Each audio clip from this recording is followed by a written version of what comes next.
Hello friends, मैं हूं मिहिर व्यास और फिर से आप लोगों का स्वागत है मेरी इस चैनल के अंदर।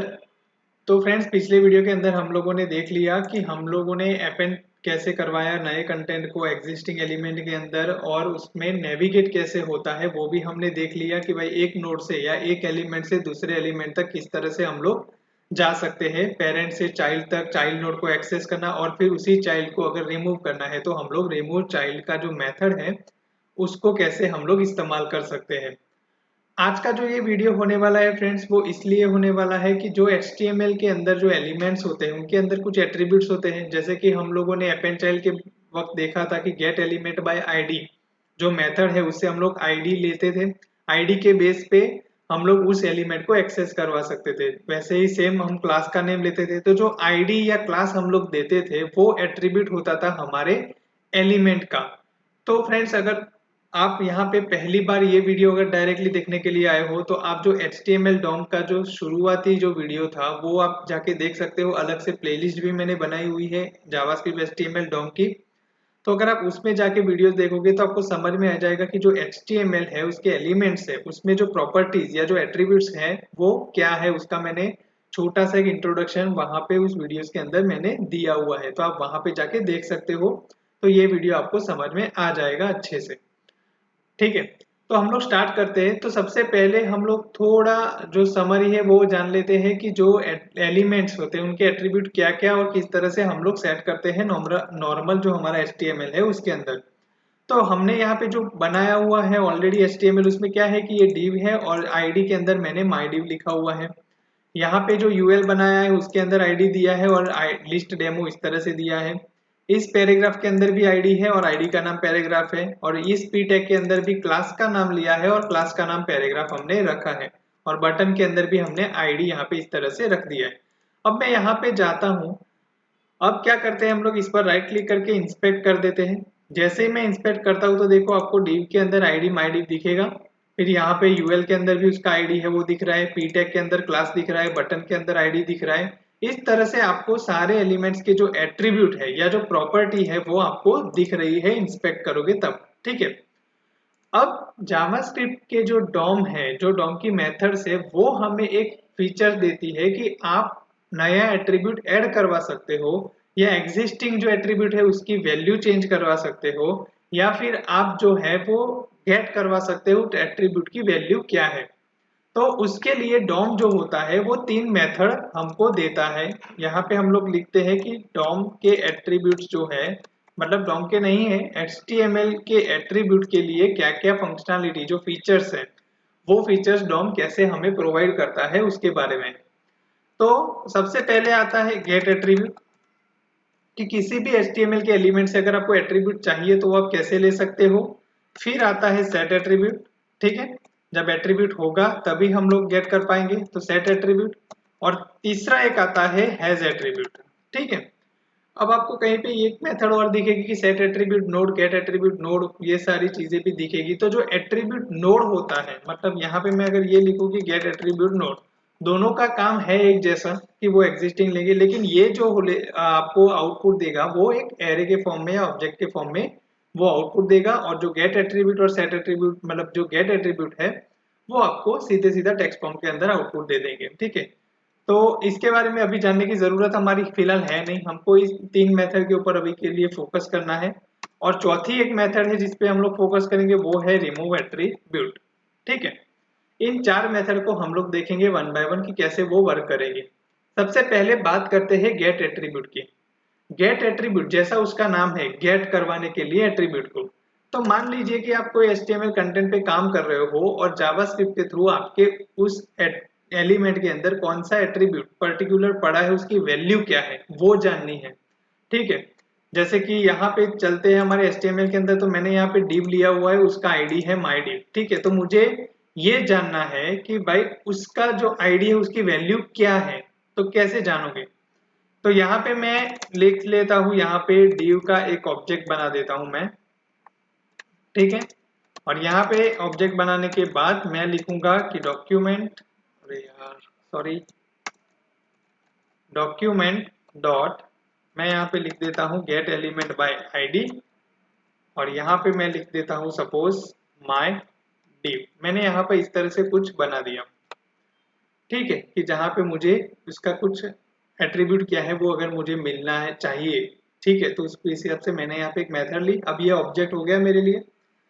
अब मैं एक काम और कर सकता हूँ यहाँ पे कि मैं ये करूँ कि console.log, ठीक है, अब div, यहाँ पे मैंने ले लिया ऑब्जेक्ट।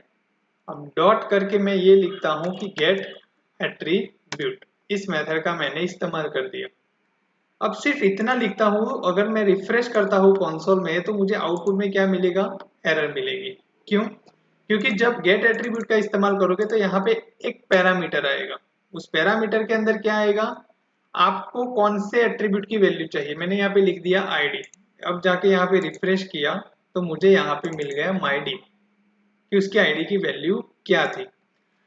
अब सिंपल सा क्वेश्चन हो सकता है आपके दिमाग के अंदर कि एक सेकंड, पहले हम लोग गए यहाँ पे div के अंदर, div के अंदर आईडी है mydiv, आपने यहाँ पे गेट एलिमेंट बाय आईडी करके mydiv ऑलरेडी डाल दिया है, तो पता तो है कि mydiv है, तो फिर ये करवाने की जरूरत क्या है। बराबर क्वेश्चन है ना। बताता हूँ, ये तो हमने सिर्फ ये थोड़ा प्रोग्रामिंग किया है इसलिए हमें पता है। मान लो कि डायनेमिक कंटेंट कहीं से आ रहा है, आप एपीआई पे काम कर रहे हो या किसी भी प्रोजेक्ट के अंदर काम कर रहे हो, तो आपका बहुत बड़ा एचटीएमएल कंटेंट है आपके पेज के अंदर, और ये तो मैंने सिर्फ एक ही लिया है आईडी करके। मान लो कि मैंने यहाँ पे क्लास भी लिया है इसका, ठीक है, मैंने यहाँ पे एक क्लास ले लिया है कि क्लास का नाम भी मैंने माई डिव क्लास इस तरह से कुछ लिख दिया है। कुछ और प्रॉपर्टी मैं सेट कर सकता हूँ यहाँ पे कि भाई मेरी कुछ इवेंट है या उसके लिए भी मैं कुछ कर सकता हूँ। हालांकि इवेंट के बारे में हम लोग देखने वाले हैं, लेकिन सपोज मान लो कि ऑन क्लिक है तो मैं यहाँ पे कुछ लिख सकता हूँ कि भाई मेरी ये इवेंट होगी, ठीक है। यहाँ पे सिर्फ फंक्शन आएगा एक्चुअली में, तो हमें फंक्शन लिखना पड़ेगा यहाँ पे इस तरह से। इवेंट क्या है उसके बारे में भी हमारा वीडियो आने वाला है बहुत जल्दी। तो यहाँ पे मैंने ये सारे एट्रीब्यूट सेट किए। अब देखो, जो ये ऑन क्लिक है उसके लिए तो कोई मेथड है नहीं, आपको पूरा ऑब्जेक्ट लिखना पड़ेगा तभी पता चलेगा कि यहाँ गेट एलिमेंट बाय एक्शन ऐसा कुछ मेथड तो है नहीं। क्लास की मेथड है तो सपोज क्लास तो मिल गया। तो आपको जब बहुत सारे एट्रीब्यूट पड़े होंगे, आपका एचटीएमएल का कंटेंट बड़ा होगा, मान लो कि उसमें कोई एट्रीब्यूट ही सेट नहीं किए और सिर्फ टैग है, जैसे कि ये पी टैग मेरा है नीचे फर्स्ट एलिमेंट वाला, उसमें कोई भी एट्रीब्यूट नहीं है, तो मुझे एट्रीब्यूट सेट करने पड़ेंगे ना, तभी तो होगा। तो ये किस वक्त काम में आता है उसके बारे में बात करते हैं। ये मैं सिर्फ तरीका बता रहा हूँ कि गेट एट्रीब्यूट फंक्शन जो है वो आपको हेल्प करता है कि आपके एग्जिस्टिंग एलिमेंट जो एचटीएमएल के हैं उसमें से आपको पर्टिकुलर एट्रीब्यूट की कुछ वैल्यू चाहिए तो वो आपको मिल सकती है, इसलिए। अब एग्जाम्पल के तौर पे अगर मैं बताऊं तो क्या होता है, देखो फ्रेंड्स, ये जो HTML है हमारा, उसके अंदर हम लोग यूजर डिफाइन मतलब कस्टम एट्रीब्यूट भी सेट कर सकते हैं। जैसे कि यहाँ पे मैं ये सेट करूँ कि भाई मान लो कि मेरी कुछ प्रोडक्ट आ रही है, तो मैंने यहाँ पे प्रोडक्ट का आईडी इस तरह से पास कर दिया, ठीक है। मैंने यहाँ पे प्रोडक्ट आईडी इस तरह से मैंने लिख दिया। अब यहाँ पे मैं प्रोडक्ट आईडी के अंदर 1 2 3 इस तरह से कुछ पास कर देता हूँ, तो मुझे यहाँ पे मिल गई चीज। अब ये मेरा एट्रीब्यूट बन गया। अब मान लो कि मेरे पास ऐसी तो कोई मेथड है नहीं कि भाई ये कस्टम बना हुआ जो एट्रीब्यूट है उससे मैं इसकी मतलब इसका ऑब्जेक्ट बना सकूं। हम लोग नॉर्मल जो करते हैं वो क्या करते हैं, gate element by ID, gate elements bye class name या क्वेरी सिलेक्टर का यूज करो, लेकिन उसमें भी आईडी क्लास या टैग नेम ही डाल सकते हो, उसके अलावा तो कोई मेथड है नहीं। तो प्रोडक्ट आईडी का जो वैल्यू मुझे चाहिए वो कैसे मिलेगा, तो पहले मुझे ऑब्जेक्ट बनाना पड़ेगा। ऑब्जेक्ट बनाने के बाद मुझे यहाँ पे लिखना पड़ेगा प्रोडक्ट आईडी। मैं इस तरह से यहाँ पे ये लिखूंगा प्रोडक्ट आईडी। अब मैं यहाँ पे जाके रिफ्रेश करता हूँ तो 1 2 3 1 मिल गई मुझे वैल्यू।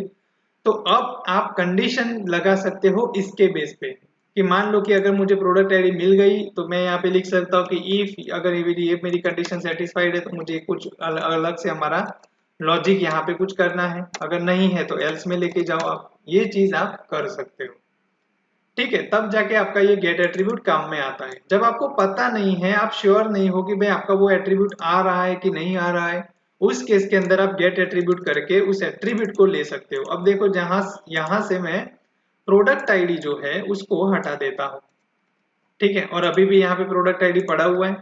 रिफ्रेश करेंगे यहाँ पे जाके क्या मिलता है, नल मिलेगा। जब आपको वो एट्रीब्यूट नहीं मिलेगा, नहीं प्रेजेंट होगा आपके एलिमेंट के अंदर, तो वो नल डिफाइन करता है।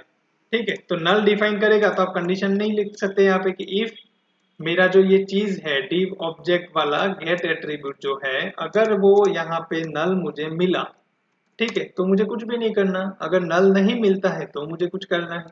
तो आप यहाँ पे कंडीशन इस हिसाब से लगा सकते हो। तो ऐसे काम में आपका गेट एट्रीब्यूट काम करता है। समझ गए फ्रेंड्स? तो ये हो गया आपका गेट एट्रीब्यूट्स। ठीक है, अब बारी आती है सेट एट्रीब्यूट की। तो अब देखिए मैंने यहाँ से जो प्रोडक्ट आईडी है उसको हटा दिया है। अब मुझे वापस सेट करना है। तो क्या करेंगे हम लोग, div ऑब्जेक्ट जो हमारा ऑब्जेक्ट बना हुआ है उसको लेंगे, यहाँ पे सेट एट्रीब्यूट यहाँ पे इस तरह से लिखेंगे। अब मैं यहाँ पे लिखूंगा मेरा प्रोडक्ट आईडी, इस तरह से मैंने लिया प्रोडक्ट आईडी। अब यहाँ पे मैं कुछ भी वैल्यू यहाँ पे पास कर सकता हूँ। अब याद रखें सेट एट्रीब्यूट जो मेथड है वो दो पैरामीटर लेगा। पहला पैरामीटर आपके प्रॉपर्टी या एट्रीब्यूट का नाम जो आपको रखना है HTML के एलिमेंट के अंदर, वो आएगा। और दूसरा पैरामीटर क्या आएगा, आपके उस एट्रीब्यूट की वैल्यू। मतलब यहाँ पे दो पैरामीटर, पहला पैरामीटर जो होगा वो एट्रीब्यूट का नाम होगा, और जो सेकंड पैरामीटर आएगा वो आएगा आपकी वैल्यू, कि कौन सी वैल्यू होगी। अब यहाँ पे चल के मैं रिफ्रेश कर देता हूँ पेज को। ठीक है, अब माई डिव में गए थे हम लोग, तो इंस्पेक्ट करेंगे। देखो यहाँ पे डिव मिला मुझे। ठीक है, इसको थोड़ा बड़ा कर देते हैं। ये डिव मिला मुझे। अब देखो क्लास है, ऑन क्लिक है, और देखो प्रोडक्ट आईडी अपेंड हो गया 1233। जो हमने वैल्यू यहाँ पे 1233 लिखी थी वो यहाँ पे मिल गई। क्या किया मैंने, पहले गेट एट्रीब्यूट करवाया था तो हमारे पास वैल्यू थी उसके एट्रीब्यूट की, तो हमें मिल गई थी। फिर मैंने हटा दिया तो नल रिटर्न किया। लेकिन अब वापस मुझे सेट करवाना है तो मैं करवा सकता हूँ। अब आप बोलोगे मल्टीपल करवा सकते हो, हाँ करवा सकता हूँ बिल्कुल। यहाँ पे जाएंगे, नीचे करेंगे यहाँ पे, और नीचे की लाइन में हम लोग लिख देंगे माय एट्रीब्यूट करके। मैं कुछ भी कस्टम यहाँ पे बना सकता हूँ। तो मैंने यहाँ पे टेस्ट ले लिया, यहाँ पे जाएंगे, रिफ्रेश करेंगे। अब देखो यहाँ पे माय एट्रीब्यूट टेस्ट यहाँ पे भी आ गया। तो इस तरह से आप जो है वो एट्रीब्यूट को सेट करवा सकते हो अपने एग्जिस्टिंग एलिमेंट के अंदर सेट एट्रीब्यूट के थ्रू। ठीक है, अब बारी आती है हैज एट्रीब्यूट की। ठीक है, हम यहाँ पे console डॉट लॉग करेंगे। ठीक है, और यहाँ पे लिखेंगे हैज, अरे सॉरी, लिखना पड़ेगा मुझे div object dot has attribute. यहाँ पे लिखा। अब यहाँ पे मैं लिखूंगा प्रोडक्ट आईडी। जैसा इसका नाम है हैज एट्रीब्यूट, हैज मतलब इनके पास है कि नहीं, हैज एट्रीब्यूट कि आपके एग्जिस्टिंग एलिमेंट के अंदर ये वाला एट्रीब्यूट प्रेजेंट कर रहा है कि नहीं कर रहा। अब रिफ्रेश करेंगे, कंसोल में जाएंगे तो देखो फॉल्स रिटर्न किया। हैज एट्रीब्यूट जो है वो ऑलवेज ट्रू या फिर फॉल्स, ये यही वैल्यू वो रिटर्न करेगा। अगर आपका एट्रीब्यूट जो यहाँ पे लिखा है वो अगर आपके एलिमेंट में प्रेजेंट है तो वो ट्रू रिटर्न करेगा, अदरवाइज वो फॉल्स करेगा। अब मान लो कि मैंने यहाँ पे सेट वाला जो स्टेटमेंट है वो लिखा हुआ है। अब इसका आउटपुट क्या आएगा, रिफ्रेश करेंगे तो ट्रू आ गया। क्यों, देखो HTML के अंदर चलते हैं तो यहाँ पे तो वो प्रॉपर्टी है ही नहीं हमारी प्रोडक्ट आईडी वाली, तो हमने एट्रीब्यूट ही सेट नहीं किया। लेकिन यहाँ पे हमने सेट किया, उसके बाद मैंने हैज वाला रन किया तो ऑटोमेटिक उसकी प्रॉपर्टी सेट हो गई प्रोडक्ट आईडी। तो अब वो ट्रू रिटर्न करेगा कि भाई वो अवेलेबल है। ठीक है, तो आपका इस हिसाब से काम वो करता जाएगा। अगर नहीं है तो वो फॉल्स है। मान लो कि आपको कुछ कैलकुलेशन करने हैं कि प्रोडक्ट्स आपके HTML के पेजेस में आ रही है, 3-4 प्रोडक्ट्स है, उन प्रोडक्ट्स का जो एट्रीब्यूट्स है उसमें उनके प्राइजेस आ रही है, सपोज बाहर कहीं पे भी प्राइजेस नहीं है, तो आपको इस लेवल पे जाके हैज एट्रीब्यूट करके चेक करवा सकते हो कि भाई हैज एट्रीब्यूट प्रोडक्ट वाला है। अब आप बात करोगे कि 3-4 प्रोडक्ट्स आ रही है तो वो कैसे काम करेगा। देखो वो लॉजिक बिल्डिंग का काम है, तो वो हमारी एक अलग सीरीज जो अभी मैंने चालू की थी, 4 वीडियो या 5 वीडियो हालांकि अपलोड हुए हैं, बाकी के बाकी है क्योंकि मैं टॉपिक्स पे फोकस कर रहा हूँ अभी के लिए, मुझे कंप्लीट करना है जावास्क्रिप्ट, तो वो रह गए हैं, वीडियो नहीं आ रहे, लेकिन उसके अंदर वो आ जाएंगे।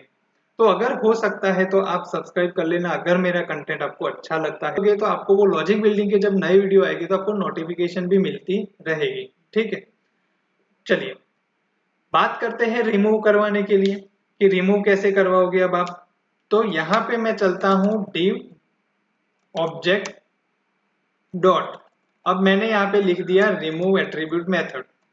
अब मुझे मान लो कि यहां से मुझे क्लास वाला एट्रीब्यूट हटा देना है।